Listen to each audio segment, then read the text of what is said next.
This is the Stone Soup story. Once upon a time there was a poor village filled with people who did not like to share.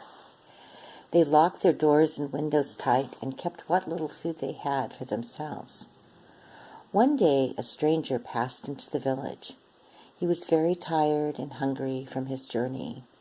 He stopped at the first house and knocked on the door, hoping there was food inside. The woman opened the door only a tiny crack.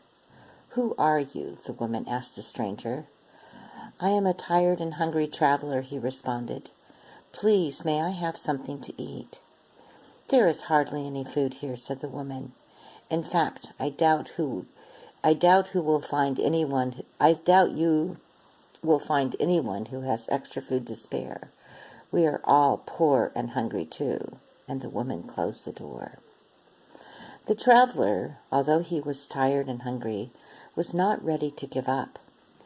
He picked a large round stone from the ground and knocked once more at the door.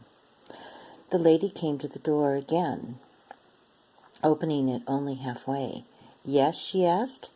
"Since you are poor like me, perhaps you would like to have some of my stone soup." "Stone soup?" the woman laughed as she looked at the stone in his hand. "You can't make soup from a stone." "I've done it before," replied the traveler. The woman had never seen anyone make soup from a stone before, but since she was hungry too, she invited him in. Then she lit the fire and placed a kettle of water on top and opened the windows to let out some heat. The traveler placed the stone inside the water until it boiled. He sipped a spoonful of hot liquid. "It's almost done," he said. "But if you had just a little salt and butter, the soup would taste so much better." The woman went to the cupboard and returned with salt and water. Just as the traveler was pouring them in the pot, the woman's husband returned home. In his hands were carrots and potatoes. "What are you making?" asked the woman's husband. "Stone soup," replied the woman and the traveler.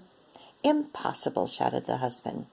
"It's almost finished," the traveler assured the husband as he tasted yet another spoonful. "But it would be even nicer if we added some carrots and potatoes." Also hungry, the husband agreed and dropped the carrots and potatoes into the pot.